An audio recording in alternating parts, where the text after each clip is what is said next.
देश देशांतर में आपका स्वागत है। मैं हूं कुर्बान अली। नेशनल ग्रीन ट्रिब्यूनल यानी एनजीटी की ओर से दिल्ली एनसीआर में डीजल के 10 साल पुराने वाहनों को बंद करने के आदेश से कार ट्रक चालकों से लेकर केंद्र और दिल्ली की सरकार तक सख्ती में है। लेकिन इस तरह की सख्ती के बिना 90 लाख से ज़्यादा वाहनों वाली दिल्ली की आबोहवा में सुधार की कोई संभावना भी नहीं दिखती। जहां लोगों को सलाह दी गई है कि यदि वो अपनी सेहत अच्छी रखना चाहते हैं तो ये शहर छोड़कर चले जाएं। इस बीच एनजीटी ने सोमवार को अपने एक ताज़ा आदेश में 10 साल पुराने डीजल वाहन मालिकों को 2 हफ्तों की मोहलत देते हुए केंद्र सरकार से पूछा है कि वो ये बताए कि 1 मई के बाद उसके इस प्रतिबंध को वो कैसे लागू करेगी और प्रदूषण फैलाने वाले वाहनों से कैसे दिल्ली को मुक्त करेगी। उधर दिल्ली एनसीआर क्षेत्र के ट्रांसपोर्टर्स ने एनजीटी के इस फैसले के खिलाफ हड़ताल पर जाने की घोषणा की है, जबकि केंद्र सरकार एनजीटी के इस फैसले के खिलाफ सुप्रीम कोर्ट का दरवाज़ा खटखटाने पर विचार कर रही है। देश देशांतर में यही विषय है आज हमारी चर्चा का, जिसमें मेरे साथ यहाँ स्टूडियो में जुड़ रहे हैं प्रोफेसर CK वार्ष्णेय। आप डीन रह चुके हैं पर्यावरण विभाग जवाहरलाल नेहरू यूनिवर्सिटी में। हमारे साथ चेतन चौहान हैं, आप डिप्टी ब्यूरो चीफ हैं हिंदुस्तान टाइम्स से। डॉक्टर SP शर्मा हैं, मुख्य अर्थशास्त्री PhD chamber of commerce and industry. और JS नेओल साहब हैं, राष्ट्रीय अध्यक्ष all India car dealer association. आप सभी का स्वागत है। मैं वार्ष्णेय साहब चर्चा की शुरुआत आपसे करना चाहूँगा कि एनजीटी का जो ये फैसला आया है, इससे आप किस रूप में देखते हैं कि जो 10 साल पुराने वाहन हैं डीजल के, वो सड़कों से हटा लिए जाएं? क्या ये अत्यधिक संवेदनशीलता या बहुत महत्वाकांक्षी एक आदेश मालूम होता है? मैं समझता हूँ कि ये तो बिल्कुल तय है कि दिल्ली में प्रदूषण के स्तर काफ़ी अधिक हैं और इससे हमारे स्वास्थ्य के ऊपर बहुत बुरा असर पड़ रहा है। लेकिन ये 10 साल पुराने व्हीकल और जो वाहन हैं उनको हटाने का जो फैसला लिया गया है, मैं समझता हूँ कि इसके बारे में हमें सोचना पड़ेगा कि क्या इसके करने से प्रदूषण की इस समस्या में कितना हल होगा और इसकी क्या कॉस्ट बेनिफिट है। इसके बारे में मेरे ख्याल से अभी तक हमारे पास में कोई स्पष्ट रूप से तस्वीर सामने नहीं आई है। ये तो ज़रूर ठीक है कि जो भी हम कदम उठाएंगे उससे कुछ न कुछ तो हमारे पर्यावरण के ऊपर और वायु की गुणवत्ता में फ़र्क तो ज़रूर पड़ेगा, लेकिन क्या इससे संपूर्ण और एक ऐसी स्थिति उत्पन्न हो जाएगी जिसको हम संतोषप्रद कह सकते हैं, या इसके साथ साथ हमें और बहुत से कदम उठाने हैं? ये भी एक विषय है जिसके बारे में मैं समझता हूँ संवाद खुल चुका है और एनजीटी ने अपनी खुद भी ये बताया कि हम इसमें टाइम रिलैक्सेशन दे रहे हैं। वो इसलिए कि क्या 10 साल की अवधि जो समय सीमा नियत की गई है, क्या वो किसी तरीके से पर्याप्त है? क्या उससे और कम नहीं हो सकती? क्या और उससे ज़्यादा नहीं हो सकती? इसके बारे में जो एक सपोर्टिंग डॉक्यूमेंट और रैशनल होता है, उसके बारे में कोई क्लैरिटी नहीं है और उसके बारे में कोई सफाई नहीं है। ये सबसे ज़रूरी ये है कि कार को या वाहन को कितनी अच्छी तरीके से आपने उसका रखरखाव किया है और कितना अच्छी तरीके से वो चल रही है, उसके बारे में हमें विचार करना चाहिए। मैं आपके सामने एक छोटा सा उदाहरण देना चाहता हूँ। विंटेज कार आज से करीब 50 साल, 100 साल, 150 साल, 2 साल पुरानी है। लोग उसको अपनी जान से भी प्यारा रखते हैं और उनके साथ उनके घूमने में और देखने में देखने वालों को भी बहुत अच्छा लगता है, गौरवान्वित फील करते हैं और जिनके पास होती है वो भी उसके ऊपर बहुत गर्व करते हैं। तो क्या उन गाड़ियों को फिर उनका क्या भविष्य होगा? तो ये सब सोचने वाली बातें हैं। वो तो बहुत थोड़ी सी गाड़ियां हैं जिनकी बात आप कर रहे हैं और कभी-कभी चलती हैं। जब मैं आऊँगा आपके पास में, वार्ष्णेय साहब मैं आऊँगा। JS नेओल साहब, आप कार डीलर्स एसोसिएशन के अध्यक्ष हैं और ये कहा जाता है कि 18% जो पूरे देश भर में कारों की बिक्री होती है वो अकेले दिल्ली NCR में होती है। लेकिन साथ ही साथ एनजीटी और सुप्रीम कोर्ट ये चेतावनी भी दे रहे हैं कि सबसे ज़्यादा जो प्रदूषण हो रहा है वो डीजल के वाहनों से हो रहा है। तो क्या इस एनजीटी के फैसले से आपके इस व्यापार पे भी कुछ असर पड़ेगा? बहुत फ़र्क पड़ेगा इसके ऊपर, और जो ये फैसला आया इसका हम पूर्ण जोर विरोध भी करेंगे। और मैंने तो पूरी दिल्ली में हर एरिया में जा के जो भी हमारे कार डीलर्स हैं उनके साथ मीटिंगें करी हैं, और मैंने ट्रांसपोर्ट लाइन के जो लोग हैं उनसे भी मीटिंगें करी हैं, बहुत सी बातें हुई हैं। इससे कोई पोल्यूशन के ऊपर कोई ज़्यादा फर्क पड़ने वाला नहीं है। जब आप पोल्यूशन चेक करते हैं हर 3 महीने के बाद, तो फिर आपने 10 साल के पुराने वाहन को बंद करने का निर्णय लिया, इससे मैं सहमत नहीं हूँ। अब आर्मी के जो रिटायर्ड लोग हैं, वो जो उनके वाहन हैं वो 10-10, 5-5 हज़ार चले हुए हैं, क्या वह पोल्यूशन करते हैं? इसमें जो पेंशन लोग हैं उसके ऊपर दिक्कत आने वाली है। और जो ऐसे लोग भी हैं इसमें जो पूरी ज़िंदगी में एक ही बार वाहन लेते हैं दोबारा ले भी नहीं पाएंगे। अगर इस देश की इतनी करोड़ों रुपए की संपत्ति को ये डेड करना चाहते हैं, मैं इससे बिल्कुल सहमत नहीं हूँ। इसमें पुलिस के वाहन भी हैं, इसमें हॉस्पिटल की गाड़ियाँ भी हैं, NDMC की भी हैं, MCD की भी हैं, और दिल्ली की DTC की बसें भी हैं, प्राइवेट व्हीकल भी हैं। ऐसा नहीं होता। अब बड़ी बड़ी कंट्रियों में आप देखो 15 साल का टाइम देते हैं वो, उसके बाद 3 साल की फिटनेस देते हैं, ग्रीन ट्रिब्यूनल टैक्स भरने के बाद वो गाड़ियाँ वहाँ चलती हैं। उसके बाद फिर 3 साल के बाद फिर हर साल चेकअप होता है और बहुत अच्छे तरीके से चेकअप, गाड़ी चलने लायक होती है तो चलाई जाती है, नहीं तो उसको डैमेज कर दिया जाता है। ऐसा नहीं है कि कोई भी ऑर्डर लिख दिया और आपने सोचा ही नहीं इसका क्या बेरोज़गारी बढ़ेगी इससे। नई गाड़ी, जो टैक्सी चलाने वाले लोग हैं वो लोन करवाते हैं, वो 10 साल में अगर उसकी किस्तें ही नहीं उतरती, वो गाड़ी डैमेज हो जाएगी, दोबारा वो क्या करेगा। इसके ऊपर बेरोज़गारी भी बढ़ने वाली है और बहुत से लोगों को इससे तकलीफ है। पूरी दिल्ली के लोग, अगर ये ग्रीन ट्रिब्यूनल ने इसका निर्णय नहीं बदला या इसके ऊपर कुछ डिसीजन, हमने तो सुप्रीम कोर्ट में जाने की बात भी कही है और सड़कों पे उतरेंगे। अगर नहीं होगा तो उसके लिए पूरी दिल्ली के लोग मेरे संपर्क में, और मैं इसमें बहुत बड़ा आंदोलन करने वाला हूँ। ठीक है, पूरे भारतवर्ष में आंदोलन करूँगा जी। डॉक्टर SP शर्मा साहब, आप चैम्बर ऑफ PhD को रिप्रेजेंट करते हैं। उद्योग व्यापार जगत पे, जैसा अभी न्योल साहब कह रहे थे, क्या वाकई कोई बहुत बड़ा असर पड़ेगा इस फैसले से NGT के? जिससे बहुत बड़ा फ़र्क पड़ने वाला है, क्योंकि खाली दिल्ली की ही बात नहीं है। आप ये देखिए कि दिल्ली के साथ जो इसके नेबरिंग स्टेट्स हैं उनका कितना व्यापार जुड़ा हुआ है, NCR। और इसका मतलब ये है कि नॉट ओनली NCR, कि अगर मान लो कोई पंजाब से भी गाड़ी आती है जो कि कमर्शियल व्हीकल्स हैं, जो कि गुड्स एंड सर्विसेज प्रोवाइड करते हैं दिल्ली को। दिल्ली का कुछ अपना फूड में कोई खास योगदान नहीं है, क्योंकि बहुत सारी जो इसेंशियल कमोडिटीज़ हैं वो बाहर के स्टेट से आती हैं। तो अगर ये ऐसा बैन हो जाता है, एक ऐसा नीजर्क रिएक्शन हो जाता है, तो उनके ऊपर बहुत ख़राब असर पड़ेगा। और मैं ये समझता हूँ कि महंगाई के ऊपर इसका काफ़ी ख़राब असर पड़ने वाला है। मान लो कोई गाड़ी जो बाहर से आ रही है, कोई बठिंडा से आ रही है, उसको अगर बैन कर दिया जाता है, वो 10 साल से पुरानी, क्योंकि ज़्यादातर जो ट्रेडर्स यूज़ करते हैं वो ज़्यादातर पुरानी गाड़ियाँ होती है, जो कि उनके कॉस्ट ऑफ जो प्राइस कॉस्ट मार्जिन है उसको मेंटेन करने के लिए जो सस्ते रेट की गाड़ियाँ उनको यूज़ किया जाता है।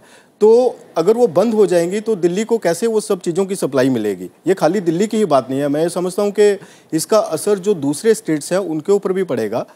और जहाँ तक पोल्यूशन की सवाल है, अगर हम 90 लाख व्हीकल्स की बात करते हैं दिल्ली में, तो मैं समझता हूँ कि अगर 20% भी इसमें से इस कैटेगरी में फॉल करती हैं जो कि 10 साल पुरानी है जी, तो उससे कितना फ़र्क पड़ेगा? 20 लाख गाड़ियाँ का जो लोगों के रोज़गार के ऊपर फ़र्क पड़ेगा और जो महंगाई के ऊपर फ़र्क पड़ेगा, वो बहुत ही एक सिग्निफिकेंट फ़र्क आएगा। लेकिन एक चीज़ अगर हम सोचें कि जब देश में जब दिल्ली में 90 लाख से कम 70 लाख गाड़ियाँ थी जो हम अभी आउट करना चाहते हैं, 20 लाख अगर हम आउट भी करना चाहते, तो क्या जब 70 या 60 लाख गाड़ियाँ थी उस टाइम पे पोल्यूशन नहीं था?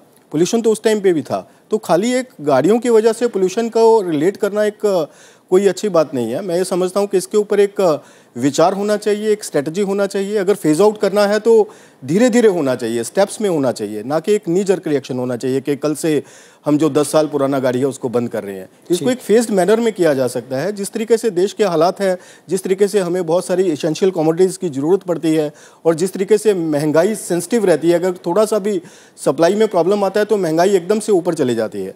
अगर किसी कमोडिटी के थोड़ा सा भी उसमें, क्योंकि हर एक का जो सप्लाई है डिमांड है वो बॉर्डर लाइन पे रहता है।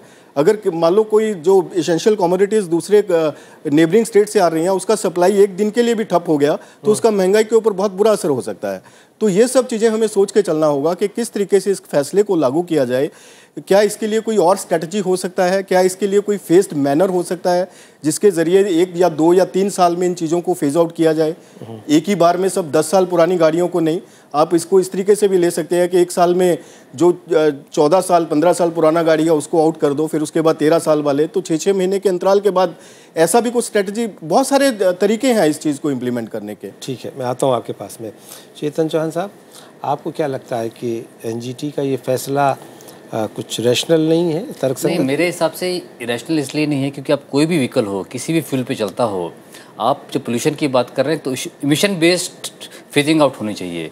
तो आपको कहना चाहिए था कि ये इमिशन स्टैंडर्ड हम सेट कर रहे हैं, इससे ज़्यादा जिसका इमिशन होगा वो गाड़ी नहीं चलेगी। तो उसमें डीजल भी हो सकता है, पेट्रोल भी हो सकता है, उसमें 8 साल वाली भी हो सकती है, 10 साल वाली भी, 12 साल वाली भी हो सकती है। इससे पहले इनको स्टडी करना चाहिए था कि दिल्ली में जो डीजल गाड़ियाँ हैं कितना पोल्यूट करती है। अगर आप ट्रेडिशनली देखा जाए, डीजल की गाड़ियाँ नॉक्स और सल्फर डाइऑक्साइड एमिट करती है mainly. Sulphur dioxide emission Delhi में बड़ा नहीं है बहुत ज़्यादा, नॉक्स थोड़ा सा बड़ा है। प्रॉब्लम है दिल्ली में पार्टिकुलेट मैटर पोल्यूशन का। पार्टिकुलेट मैटर पोल्यूशन के कारण गाड़ियों के अलावा और बहुत सारे हैं, जैसे कंस्ट्रक्शन साइट है, डस्ट है, वेदर कंडीशंस हैं, वो सब कारण हैं। तो आप डीजल को कहें कि डीजल एक फ्यूल है, उसकी वजह से आप 10 साल की गाड़ियाँ बाहर कर दो, उससे मुझे लगता है कि क्या नाम आपका जो पोल्यूशन इम्पैक्ट होगा 4 या 5% से ज़्यादा नहीं होगा। पोल्यूशन जो रिडक्शन होगा 5 या 7% से ज़्यादा नहीं होगा। इसको अगर आपको करना है तो आपको एक कमीशन नॉर्म लेके आना है कि दिल्ली में अगर गाड़ी चलेगी तो इससे ज़्यादा एमिशन नहीं कर सकती है। इसके अलावा गाड़ी फेज आउट होगी, बाहर होगी। आपको एक टाइम पीरियड देना है, एक एक्शन प्लान बनाना है कि कब कब होगा। दूसरा है कि रेट्रोफिटमेंट गाड़ी में हो सकता है। बीजिंग में हुआ, बीजिंग में जब इतना पोल्यूशन हुआ ओलंपिक्स गेम्स बाद, वहाँ पर डीजल गाड़ियाँ फेज आउट बहुत कम हुई, 15 साल से ऊपर फेज आउट हुई। बाकी में रेट्रोफिटमेंट हुआ कि इस एमिशन स्टैंडर्ड पे वो मीट करनी चाहिए। और रेट्रोफिटमेंट का जो काम है, एक तो एम्प्लॉयमेंट भी जनरेट करेगा, नया बिजनेस आएगा और आपका पोल्यूशन भी चेक होगा। आपने बार बार इस बात पे जोर दिया कि बहुत ज़्यादा पॉल्यूशन नहीं हो रहा है, कम हो रहा है, थोड़ा हो रहा है, लेकिन जो ताज़ा रिपोर्टें हैं, अभी एक अखबार ने सीरीज़ चलाई थी, ये शहर रहने लायक नहीं रह गया है। मैं ये कह रहा हूँ कि एक मेरे पास कुछ और रिपोर्ट हैं। दिल्ली भारत की अस्थमा राजधानी बन चुका है। वायु प्रदूषण के मामले में भारत दुनिया का 5वें नंबर पे देश है। इसके अलावा 1991 से दिल्ली में प्रदूषण से जो मौतें हो रही हैं वो उनकी तादाद 100 गुना बढ़ गई है, 100 गुना। तो क्या हम इसको इसी बहस को करते रहें और जो जिस तरह से सुप्रीम कोर्ट ने 1996 से लगातार आदेश दिए हैं कि जो पॉल्यूशन फैलाने वाली इंडस्ट्रीज़ हैं उनको हटाया जाए, उसको लेकर के भी ये हुआ था कि साहब गरीब आदमी कहाँ जाएगा, बेरोज़गार कहाँ जाएगा, उसका क्या इंतज़ाम होगा। उसके बाद सुप्रीम कोर्ट ने ही पहले फैसला दिया कि 15 साल पुराने वाहन, डीजल वाहन हटने चाहिए, और अब एनजीटी का ये फैसला आया। तो अगर हम बहस सिर्फ इसी मुद्दे पर करते रहेंगे कि इससे ज़्यादा नुकसान नहीं हो रहा है, और क्या हम इसे अपना एक सेटिस्फैक्टरी लेवल मान सकते हैं? मैं आपको ये नहीं कह रहा कि नुकसान नहीं हो रहा, मैं कह रहा हूँ कि आपको नहीं, मैं ये जानना चाहता हूँ क्योंकि आप जाहिर है कि इस एस्पेक्ट को भी कवर करते होंगे। मैं कह रहा हूँ कि अगर आपको दिल्ली में पोल्यूशन रिड्यूस करना है जी, तो आपको एक होलिस्टिक प्लान बनाना है, डीकंजेस्ट करना है दिल्ली को। जी, दिल्ली में डीजल की गाड़ियाँ चले, पेट्रोल की गाड़ियाँ चले, सीएनजी की।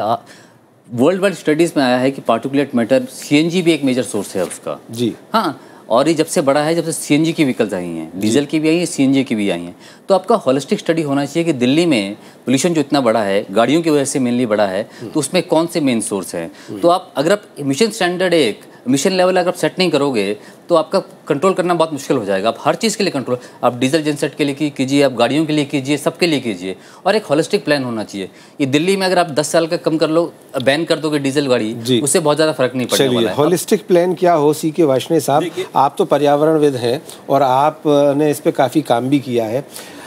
किसी भी तरीके से, किसी भी तर्क से दिल्ली में प्रदूषण सेटिस्फैक्ट्री लेवल पे तो नहीं ही माना जा सकता, ये तो आप इससे सहमत होंगे। देखिए, मैं आपकी तो सवाल ये उठता है कि फिर आखिर ऐसी स्थिति में कि जब हम गैस चैम्बर्स में रह रहे हैं, इतनी ज़्यादा बीमारियां हो रही हैं, पॉल्यूशन एक बहुत बड़ी समस्या बन गया है, सीएनजी आई, उसके बाद थोड़ा सा कम हुआ, उसके बाद थोड़ी सी दिल्ली हरी भी हुई, और आज हम फिर वहीं आकर के खड़े हो गए हैं, तो आखिर इसका कोई हल है? देखिए, मैं आपकी बात से बिल्कुल सहमत हूँ कि दिल्ली की जो वायु प्रदूषण का स्तर है वो इतना अधिक है और ख़तरनाक है कि मैं समझता हूँ कि एकदम जिसको हम कहते हैं इमरजेंसी वाली सिचुएशन है जी, और इसके टैकल करना बहुत ज़रूरी है जी। जहाँ तक होलिस्टिक व्यू का सवाल है, वो लेना बहुत ज़रूरी है, क्योंकि पोल्यूशन सिर्फ एक कारण से नहीं है, इसके कई कारण हैं। तो जब तक सारे कारणों को हम समुचित रूप से नहीं देखेंगे और सिर्फ एक ही के ऊपर पूरा जोर लगाएंगे, तो मैं समझता हूँ कि हमारी स्ट्रेटजी जो है वो कुछ तो रिज़ल्ट दिखाएगी, लेकिन जो रिज़ल्ट हमें मिलेंगे उसके बाद भी जो स्थिति रहेगी वो पूरी असंतोषजनक रहेगी, क्योंकि हमारे यहाँ स्तर जो है वो 4 गुना, 5 गुना और 6 गुना ज़्यादा है। तो इसलिए हम डीजल की बात ही ना करें। इसलिए डीजल की बात हमें करनी है, लेकिन उसके साथ साथ हमें और चीज़ों की बात करनी है। जैसे कि मैंने आपको बताना कि सबसे पहले कि हमें डीजल की क्वालिटी को और इम्प्रूव करना है, जिसमें कि रिफाइनरीज जो हैं वो अपना पैर पीछे खिसकाती हैं। पहले डीजल जो आता था वो बहुत घटिया क्वालिटी का आता था, फिर बड़े कहने के बावजूद वो इम्प्रूव हुआ, तो अभी उसमें इम्प्रूव करने की और गुंजाइश है। पहली बात तो एक तो फ्यूल क्वालिटी को इम्प्रूव करना चाहिए, दूसरा उसके साथ साथ हमें पूरा जोर लगाना है कि पब्लिक ट्रांसपोर्ट सिस्टम, और दूसरा जो कहते हैं लास्ट माइल कनेक्टिविटी, इसके ऊपर हमें जोर डालना चाहिए ताकि लोगों को पब्लिक ट्रांसपोर्ट से आने जाने की सुविधा मिले और वो पर्सनल कारों को खुद स्वयं ही वॉलंटरीली न चलाएं जितना कि आज उनको मजबूरन चलाना पड़ता है। मैं आपको बताता हूँ, काफ़ी लोगों को तो गाड़ी वाहन मजबूरन चलाना पड़ता है, इसमें उनका समय भी लगता है और इसमें रोड के ऊपर जो उनका टाइम ज़्यादा जाता है वो भी बहुत ज़बरदस्त है। पहली बात। दूसरी बात यह है कि सबसे ज़रूरी चीज़ है कि गाड़ी कितनी फिट है और कितना उसको मेंटेन किया गया है। जब मैं आपको विंटेज कार की बात बताया, मैं ये बताना चाहता हूँ वो इतनी फिट रहती हैं कि उनको देख के और चलाने में सबको बहुत ही आनंद आता है और बहुत एक आदर्श तरीके से वो रहती। उसी तरीके से जो हमारा सिस्टम है जिसको कि हम पोल्यूशन मॉनिटरिंग कहते हैं, वो उतना कारगर सिद्ध नहीं हुआ है। उसके अंदर हमको और चुस्तता लानी है और उसको और हमें कारगर बनाना है ताकि कोई भी पोल्यूशन करने वाली गाड़ी निगाह से न चूक पाए और उसके ऊपर पूरा शिकंजा कसा जा सके और उसके ऊपर फाइन लगाइए। और मेरा कहने का मतलब है कि जो गाड़ी का मालिक है और जो गाड़ी का ड्राइवर है, ये उसकी एक रिस्पॉन्सिबिलिटी होनी चाहिए कि वो अपनी गाड़ी को फिट रखे, अदरवाइज़ वो अपने काम से जाएगा और अपनी गाड़ी से जाएगा। अगर हम ये रिस्पॉन्सिबिलिटी उसी के ऊपर डालें जो कि एक कानून के ज़रिए डाली जा सकती है, तो मैं समझता हूं कि इसमें सब लोग अपनी अपनी जिम्मेदारी को समझेंगे और वाहनों से होने वाले पोल्यूशन के अंदर काफ़ी स्वयं हर व्यक्ति इसके साथ जुड़ेगा। बस कि इसके देखिए, अगर आपने बहुत सारी गाड़ियों को इम्पाउंड कर लिया, आपके पास जगह नहीं है रखने के लिए, सामान आने जाने में, माल ढोने में दिक्कत होगी, तो इन सब चीज़ों को देखते हुए और लोगों के साथ जो व्यापार और जिससे वो जुड़े हुए हैं वो बेरोज़गार हो जाएंगे, इन सब चीज़ों को देखते हुए ये बड़ा ज़रूरी है कि इसके बारे में फिर से हमको एक दफ़े सोचना चाहिए। सबसे ज़रूरी मैं फिर कहूँगा ये है कि हमें इस तरीके के नियम बनाने हैं कि ये आवश्यक हो जाए गाड़ी मालिक को और ड्राइवर को कि वो वही गाड़ी चलाएगा जिसकी कि फिटनेस पूरी है और सही है। रेगुलर चेकिंग होनी चाहिए, सडन चेकिंग होनी चाहिए और उसके साथ में हमें पूरी सख्ती बरतनी चाहिए। तो मैं समझता हूँ गाड़ियों से निकलने वाले पोल्यूशन की एक तो मात्रा कम होगी और फिर उसकी जो अवधि हम रखें वो ऐसी रखें जो कि प्रैक्टिकल हो। उसके बाद में अगर वो मेंटेन नहीं हुई है, चाहे उसकी 3 साल की अवधि है, उस गाड़ी को भी हम इम्पाउंड करने के पूरे राजी रहें। हम और आप इसी राष्ट्रीय राजधानी क्षेत्र में रहते हैं और जो हालात बन रहे हैं वो, जैसा अभी वाशने साहब ने कहा कि अगर वो सारी चीज़ें हो जाएं तो फिर ये आइडियल सिटी हो जाएगी, फिर हमारे लिए कोई दिक्कत की बात नहीं होगी। लेकिन अभी एज ऑफ नाउ जब हम बात कर रहे हैं तो फिर हमें ये सोचना पड़ेगा कि हम और हमारी आने वाली नस्लें क्या ऐसी गैस चैम्बर में रहेंगी जिससे लोग रोज़ सांस की बीमारियों से, पॉल्यूशन की बीमारियों से मर रहे हैं, या ये कि हम अपने बिजनेस इंटरेस्ट को ऊपर रख करके इस चीज़ को चलने देंगे। देखो, ऐसा नहीं है। मैं चाहता हूँ कि जो भी पोल्यूशन के ऊपर अगर सख्ती नहीं करेंगे आप, अगर उसका पूरा चेकअप करेंगे, हर एवरी ईयर हर साल में उसकी गाड़ी की फिटनेस होगी, प्रॉपर तरीके से सर्विस हो, प्रॉपर तरीके से गाड़ी मेंटेन की जाए, तो मेरा ख्याल ऐसा कुछ गाड़ियाँ 20-20 साल भी चलती हैं और गाड़ियों में कुछ नहीं बिगड़ता। मैंने जैसे पहले भी जिक्र किया है, आर्मी के लोग गाड़ी को इतना मेंटेन करते हैं, उनकी गाड़ियाँ 2-2, 4-4 हज़ार चली होती हैं। आप उनको बोल दो कि उनकी गाड़ियाँ डैमेज हो जाएं, या जो रिटायर अफसर हैं उनकी गाड़ियाँ डैमेज हैं, वो लोग कैसे क्या करेंगे बताएं? वो तो बहुत थोड़ी सी तादाद है। नहीं, ऐसा नहीं है, बहुत सारे हम लोग सब लोग जो आदर्श स्थिति की आप बात कर रहे हैं, सर ऐसे लोग भी हैं जो जीवन में एक ही बार गाड़ी ले सकते हैं, दोबारा ले भी नहीं सकते। फिर उसके बाद जो बाहर से आने वाले वाहन है, जैसा मेरे साथी ने कहा अभी कि जो हरियाणा की गाड़ियाँ आती हैं, यहाँ दिल्ली के अंदर एंट्री करती हैं बसें, यूपी की बसें आती हैं जो बिल्कुल छकड़ा गाड़ियाँ, हल्की गाड़ियाँ, जिनका कोई पोल्यूशन का स्टैंडर्ड नहीं है, कुछ नहीं है, ना उनकी सीटें हैं, ना उनके टायर हैं, ना उनकी लाइटें हैं, ऐसे पूरी स्टेटों से गाड़ियाँ दिल्ली में आती हैं। वो लोगों कैसे आना जाना होगा, वो कैसे करेंगे? उसके बाद इतनी फंडिंग है सरकारों के पास कि उनको हटा करके नहीं ले सके, उनको तो मेंटेन कर नहीं पाते ये लोग। उसके बाद ये कानून लागू कर देंगे इतना स्ट्रिक्ट, और वो गाड़ियाँ कैसे होंगी और लोग कैसे आए जाएंगे? उससे बड़ी बेरोज़गारी बढ़ने वाली है। और ये कुछ लोगों को बेनिफिट देने के लिए शायद ये, मैं इसके ऊपर घोर विरोध करता हूँ कि इसके ऊपर दोबारा चिंतन, कोई और रास्ता है, कोई विकल्प है? चिंतन मंथन होना चाहिए। इसके बहुत सारे तरीके हैं। बड़े जो इंजीनियर लोग हैं, जो स्पेशलिस्ट इस मामले को जानते हैं, उनके बीच में बैठ के इसका एक निर्णय निकाला जाए, कोई ऐसा सोल्यूशन निकाला जाए, ये गाड़ियाँ भी बच जाएँ, पोल्यूशन भी कम हो। हम चाहते हैं कि पोल्यूशन बिल्कुल कम होना चाहिए, लेकिन और बहुत सारी चीज़ें हैं। जैसा कि दिल्ली के अंदर सिंगल स्टोरी घर हुआ करते थे, आज 4-4 स्टोरी मकान बन गए, नीचे पार्किंग की जगह बन गई। पार्किंग तो लोग यूज़ करते नहीं हैं, उसके अंदर उन्होंने किराए पे दे दिया, गाड़ियां रोड पे बाहर खड़ी होती हैं, सड़ रही हैं, धूल मिट्टी है, वही सीवर लाइनें हैं, वही पानी की पाइप लाइनें हैं। आज जमुना का बुरा हाल है, वहाँ से भी तो पोल्यूशन होता है, उसकी तरफ भी ध्यान देना चाहिए। खाली गाड़ियों को हटाने से मसला हल होने वाला नहीं है। ये दिल्ली सरकार को आगे आकर के इसका स्टेप ऑन लेना चाहिए था, और हमारे देश के प्रधानमंत्री को भी इसके ऊपर गहराई से लेना पड़ेगा। जो भी कंसर्न डिपार्टमेंट है उनको आकर के इसके बीच में बैठ के चिंतन करना चाहिए। ये नहीं करोड़ों रुपए अरबों रुपए की संपत्ति को कहा पे एकदम निर्णय दे दिया और डैमेज कर देंगे, लोग सड़कों पे उतरेंगे, बुरा हाल होगा, उसको कैसे आप कंट्रोल करेंगे, उसके बारे में बताइए। इसमें अली साहब एक चीज़ बहुत मुद्दा जो है दिल्ली का, अगर आप पोल्यूशन देखो, ये दिल्ली में अगर आप पोल्यूशन दिल्ली से चेक नहीं हो सकता है, आपको एक मास्टर प्लान एनसीआर के लिए लेना पड़ेगा। अगर आप गुड़गांव में देखें, नोएडा में देखें या गाजियाबाद में देखें, स्थिति कोई बेहतर नहीं है, दिल्ली या उससे वर्स्ट कंडीशन है। तो आप जब तक हॉलिस्टिक एनसीआर का प्लान लेके नहीं आएंगे तब तक दिल्ली का पोल्यूशन कम नहीं हो सकता है। दिल्ली में अगर आप देखो, आइलैंडिंग इफेक्ट भी होता है कि हिमालय 100 किलोमीटर की दूर पे है। पोल्यूशन, सारा डस्ट पोल्यूशन जो आता है आपका वेस्टर्न इवेंट से आता है, तो उसकी वजह से उसको भी चेक करने के लिए ग्रीन दिल्ली बनाना पड़ेगा आपको। जैसे बहुत सिटीज़ में हुआ कंजेशन टैक्स, कनॉट प्लेस में, लाजपत नगर में, करोल बाग में इतना हाई कंजेशन टैक्स लाइए, गाड़ियाँ लेकर नहीं आए हैं लोग। उसके अलावा जितना आप कंस्ट्रक्शन होता है उसमें इस तरह के नॉर्म्स लेके आएँ कि डस्ट जो पार्टिकल है, इमिशन है, मिनिमम हो। और डीकंजेस्ट जब तक आप दिल्ली नहीं करोगे तो आपको दिल्ली का एयर पोल्यूशन सुधार नहीं सकते हो। उसके लिए चाहे आप नई दिल्ली में नए सरकारी दफ्तर नहीं बनने चाहिए, आप गुड़गांव में ले जाना, उससे बाहर ले जाइए, इंटीग्रेटेड टाउनशिप बनाइए, स्मार्ट टाउनशिप बनाइए, जहाँ पे एक मंत्रालय का पूरा व्यवस्था वहाँ पे हो। उसी तरह से डीकंजेस्ट कीजिए। आपका आज़ादपुर मंडी है, आपका लॉरेंस रोड पे ग्रीन मार्केट है, होलसेल मार्केट से उनको दिल्ली से आप बाहर ले जाइए। आप दिल्ली से बाहर ले जाओगे, दिल्ली डीकंजेस्ट हो जाएगा, दिल्ली डीकंजेस्ट हो जाएगा तो आपका एयर पोल्यूशन का प्रॉब्लम बहुत कम हो जाएगा। तो आपको ये इन सब चीज़ों पे सोचते हैं। गाड़ियाँ भी आपको बैन करनी है, फेज आउट करनी है, पर पोल्यूशन चेक करने के लिए उससे ज़्यादा कदम आपको लेने हैं, स्टर्न कदम लेना है और एक एक्शन प्लान बनाना चाहिए। मैं कहना चाहूँगा, जब 2006-07 में पोल्यूशन लेवल बढ़ना शुरू हुआ, जब वो 2000 के लेवल से ऊपर गया, किसी सरकार ने कोई रिएक्शन नहीं दिया। अब जाके जब वर्ल्ड हेल्थ ऑर्गेनाइजेशन की रिपोर्ट आई कि दिल्ली वर्ल्ड में सबसे पोल्यूटेड है, उसके बाद बात हुई। एनजीटी में जब पिटीशन हुआ तो उसके बाद एक्शन हुआ।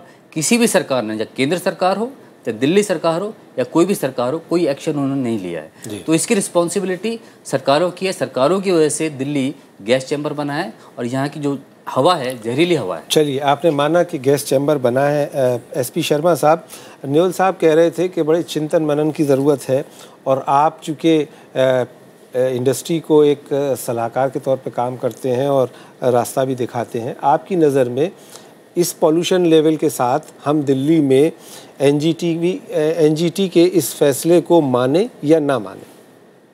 देखिए, अभी फ़िलहाल तो मैं बताना चाहूँगा कि अभी मानने से बहुत नुकसान हो सकता है, क्योंकि खाली एक पोल्यूशन को रोकने के लिए बहुत सारी चीज़ें इफ़ेक्ट होंगी। और जहाँ तक ये सवाल है कि लोग भी इससे खुश नहीं है कि भी वो 90 लाख व्हीकल है, लोग बहुत एंजॉय कर रहे हैं, लोग भी बहुत दुखी हैं।